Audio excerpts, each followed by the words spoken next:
"Sir, my mother had a ring like yours." The words came out of Ruth Callahan before she had decided to speak them. She had been standing in the kitchen of a man she had known for 11 minutes, holding her hat against her chest, and the lamp had caught the silver band on his left hand and thrown up a pattern she had not seen since she was 9 years old. A row of hammered wheat, 6 heads of grain, and a 7th half struck, as though the maker had run out of patience or out of daylight. Elias Ward turned his hand over and looked at it as if it belonged to somebody else. Then the color went out of his face. It went in one movement, the way water goes out of a tipped basin, and he reached back for the chair behind him without looking for it, and sat down hard enough that the legs barked against the floorboards. Ruth did not move. Somewhere behind her the wind was working at a loose shingle. She had come 300 miles on the strength of a printed advertisement and $11, and she thought, with a calm that surprised her, that she had ruined the whole thing inside of a quarter hour. In the doorway to the back hall, a small girl stood with one bare foot on top of the other, watching. Elias put both hands flat on the table. "Say that again." Ruth wet her lips. "My mother had a ring like that one. The wheat. She wore it on a cord because it was too big for her." The girl in the doorway came forward 2 steps and stopped, and nobody told her to go back to bed. The advertisement had run in a Denver paper in the last week of February in the year 1886. "Widower on the Cold Fork wants a woman of good character for cooking and housekeeping and the care of 2 children. $12 the month and a room of her own. No drinkers, no liars." Ruth had read it twice in the window of a laundry where she worked the mangle for $6, and had written her letter that same night on the back of a wrapping sheet. She was 29. She had buried her mother in the fall and had discovered, standing at the grave with the shovel men waiting, that there was nobody left in the world who was obliged to know where she was. The stage put her down at Rock Vale in a wind that came off the flats sideways. Elias Ward was waiting with a wagon and a team of gray horses, and he did not smile, and he did not offer his hand, and he took her trunk up onto the bed of the wagon as though it weighed nothing at all. They went 11 miles without speaking. She saw the country change from town scrub to open grass to a wide, shallow valley with the river running brown and cold along the bottom of it. And she saw the house before he pointed at it, because there was nothing else on that whole sweep of ground to look at. It was a long, low house of squared logs with a stone chimney at the north end and a porch that ran the width of it. The porch railing was broken in 2 places. There was a rope swing hanging from the cottonwood, with the seat gone off it. "The place is not what it was," Elias told her, and that was the whole of his conversation for 11 miles. She learned the rest in pieces over the first days. Mara Ward had died 2 winters back of a fever that took 4 people in that valley in 11 days. Since then the milk cow had been sold, the kitchen garden had gone to cheatgrass, and the smokehouse had stood empty because there was no one to work it. Elias ran 400 head on grass he leased from the state, and he owed the bank in Rock Vale a note that came due at the end of May. He worked from dark to dark, and he ate standing up. The boy was Tom, 12 years old, already carrying himself like a hired man, already looking at Ruth the way a dog looks at a stranger near the door. The girl was Nell. 7. She had the black hair of her father and a face that did not give anything away, and she had not spoken more than 20 words together to anybody in 2 years. Ruth got that from Tom, delivered flat, on the second morning, as though it were her fault in advance. She talks when she wants to. Do not go making a project out of her. Ruth said that she would not, and went on scouring the stove. She did not ask about the ring again. Elias wore it and did not explain it, and after that first night he was careful never to set his left hand down where the lamp could find it. But something had shifted in the house all the same. Twice she caught him standing in the door of the kitchen with a bucket in his hand, not coming in, only looking at her the way a man looks at a page he cannot read. The first thing Nell ever did for her, she did on the fourth evening. Ruth had made a beef and barley soup and a pan of soda biscuits, and she had set the table for 3, because the fourth chair at the north end of that table had a folded quilt on the seat of it, and nobody sat there, and nobody had said why. She was still at the stove when she heard the small sound of a plate going down on wood. Nell had taken a fourth plate from the shelf. She had to go up on her toes to reach it. She set it at the place beside the stove, the near place, the place a woman uses when she is going to be getting up all through the meal, and she set the spoon on the right side of it, exactly straight. And then she stepped back and looked at it with her hands behind her. Ruth stood with the ladle in her hand and did not trust herself to speak.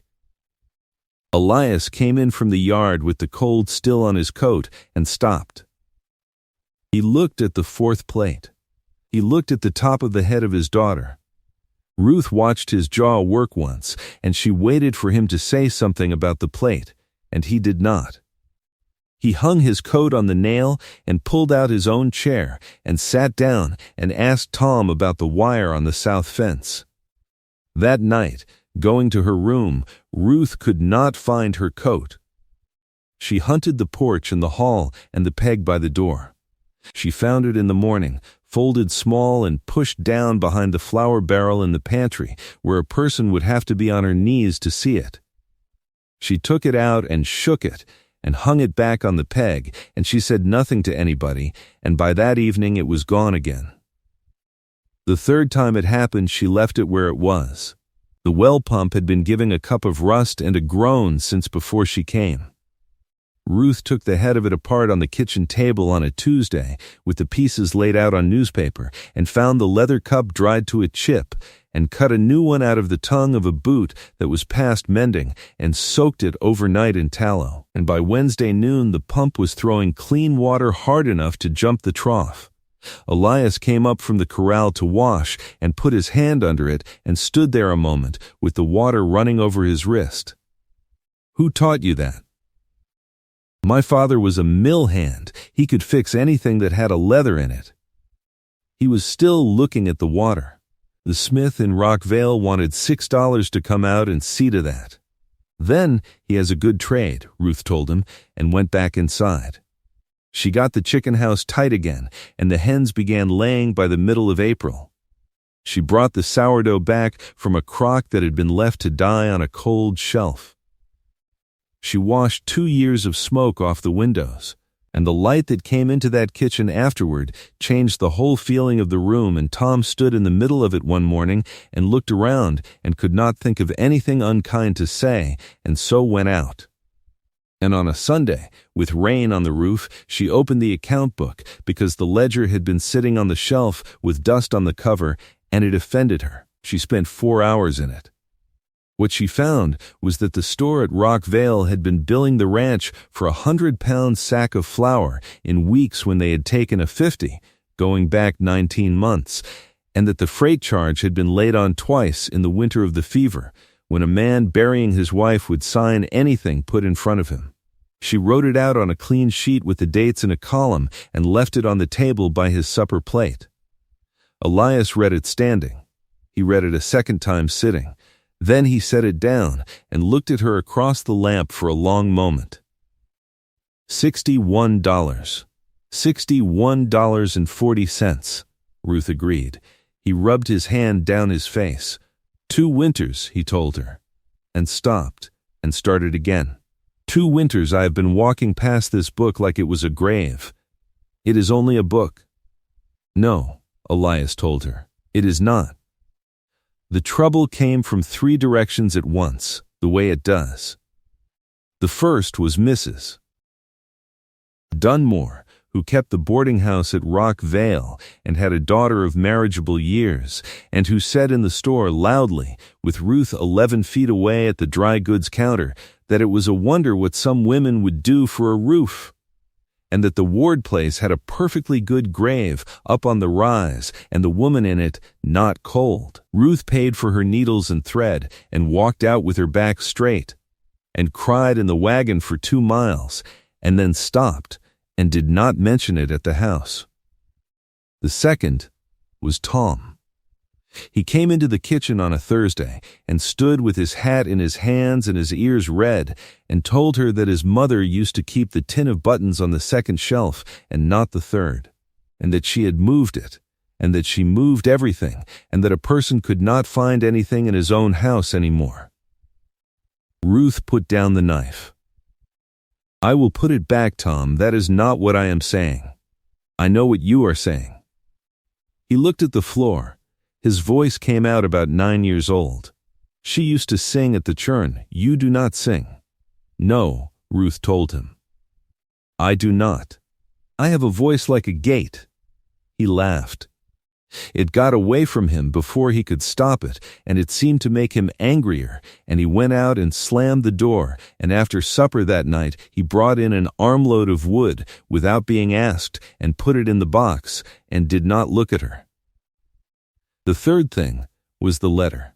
It came at the end of April from a woman named Hollis in Kansas City, who had kept the laundry where Ruth worked the mangle, and who now had charge of the linen at a hotel, and who could offer Ruth $22 the month and a room and a place at a table with other women, and who wanted an answer by the middle of May. $22. Nearly double. A town with lamps in the streets, and a church with a paid choir and no one in it who had known her mother, and no wide silent valley where a woman could stand at the pump on a Sunday and feel the whole world had gone somewhere else without her. She put the letter in her apron and carried it around for 2 days.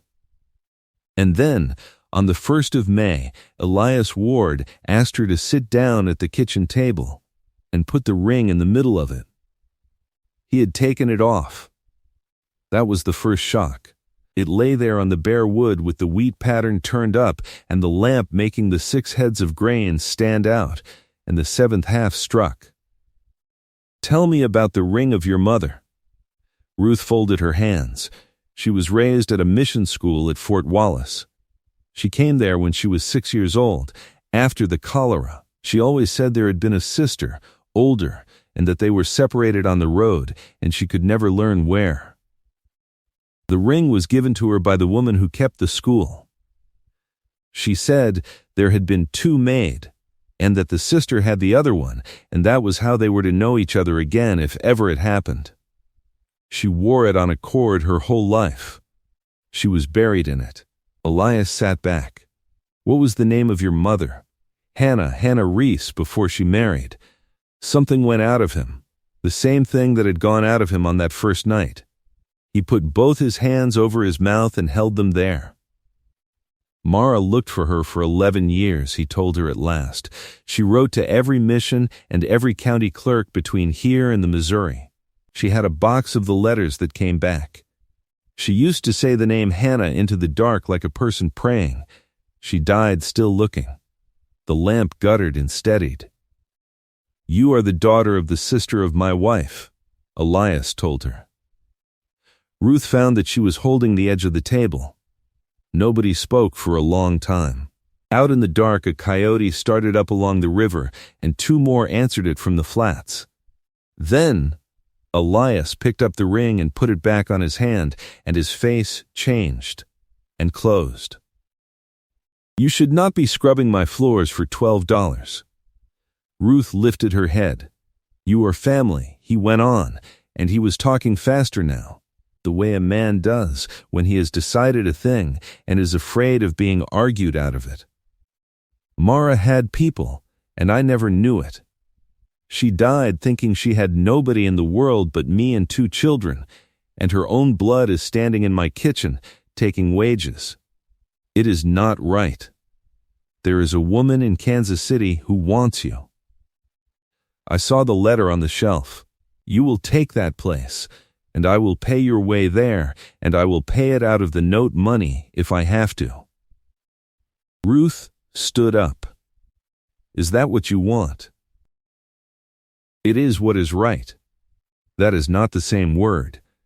He would not look at her. "It is the only word I have got," Elias told her. She packed on the 9th of May. It did not take long. A woman who has moved as often as Ruth had moved learns to own very little. The dresses folded flat, the Bible of her mother on the top, the needles. The tin whistle she had never learned to play. She left the crock of starter on the warm shelf with a paper on it telling Tom to feed it a cup of flour and a cup of water every Saturday, in her plainest hand, because he read slowly and hated to be caught at it. Elias had gone out before light. That was how he chose to do it. Tom hitched the team and would not come in the house, and stood by the heads of the horses looking down the road.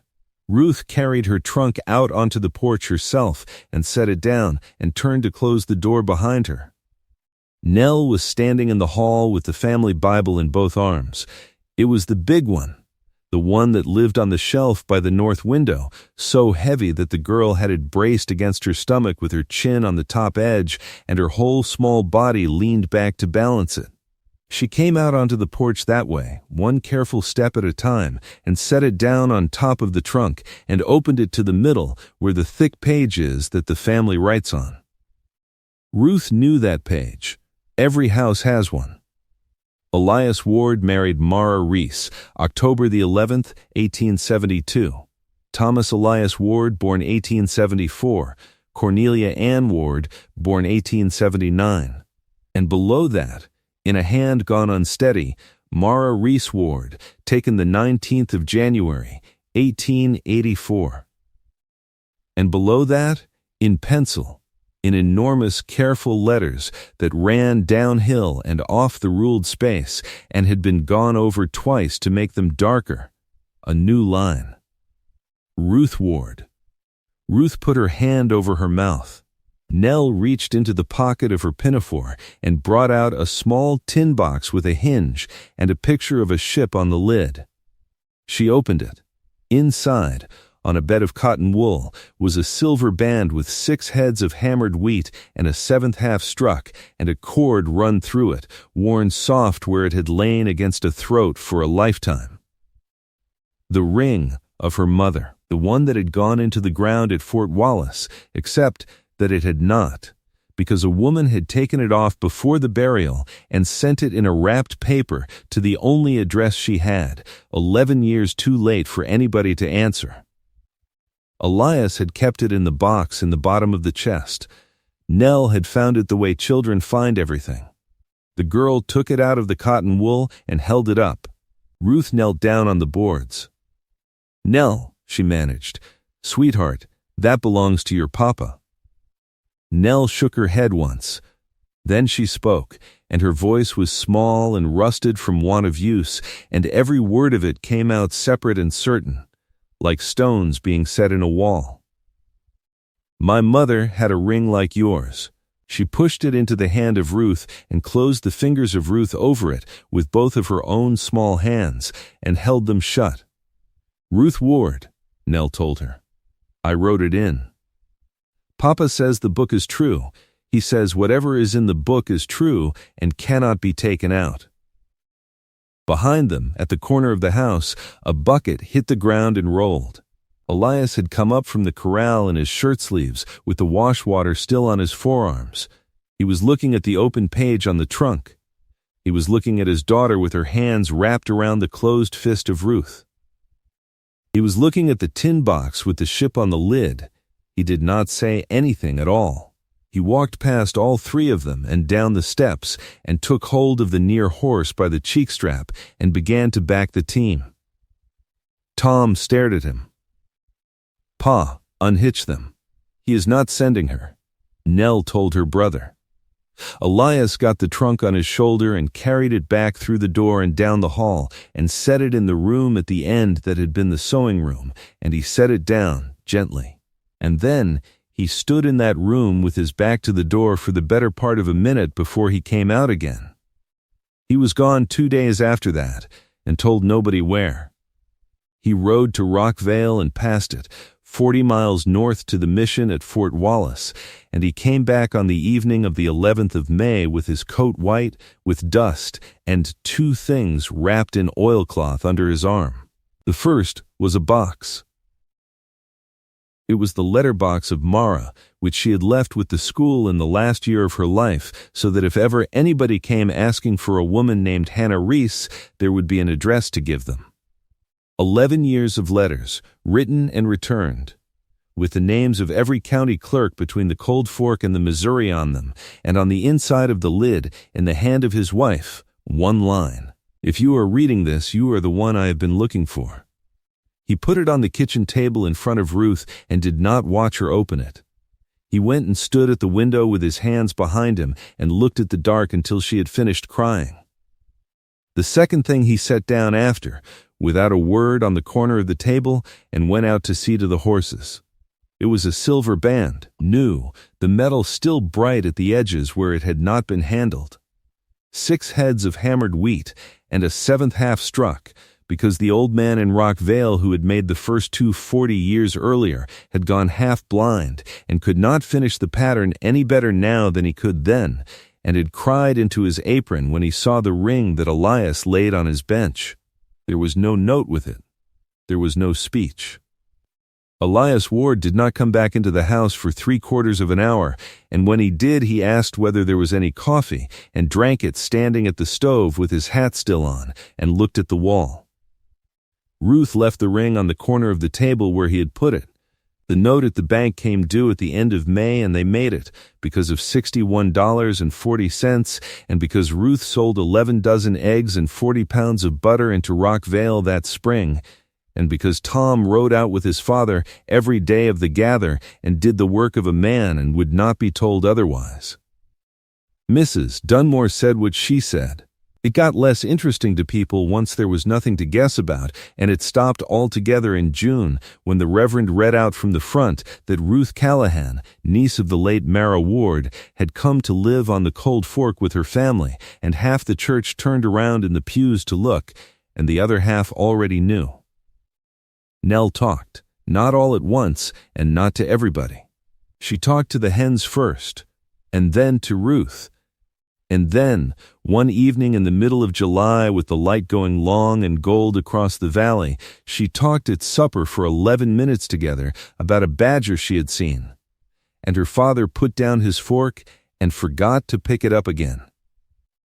The rope swing got a new seat in August. Elias cut it out of a length of oak and sanded it down over 4 evenings on the porch and did not say what it was for until it was hanging. Ruth put the ring on at the end of September.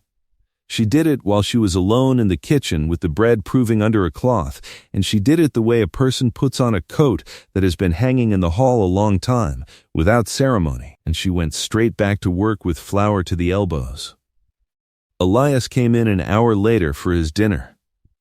He saw it before he had his hat off. He stopped in the doorway, and the whole of his weather-beaten face came apart for a moment, and then put itself back together, and he crossed the kitchen and took her hand and turned it over and looked at it, and put his thumb once across the 6 heads of hammered wheat. Then he let go and went to wash, and said that the water in the north tank was down and he would ride out after. That was the whole of it. It was enough. They were married in the first week of November in the front room, with 11 people standing and Tom holding the book. On the evening of it, when everyone had gone, Ruth came into the kitchen to bank the fire and found the family Bible open on the table at the thick page in the middle. Somebody had gone over the pencil and ink. The letters still ran downhill and off the ruled space because the hand that had made them was 7 years old and would not be corrected, and beneath them a second hand had added the date and the word wife and nothing else. Ruth turned the lamp down. On the sill above the wash bench, side by side where the last of the light would find them in the morning, lay 2 silver rings on a worn cord and a scrap of new leather, 6 heads of wheat apiece, and a 7th on each of them left half struck.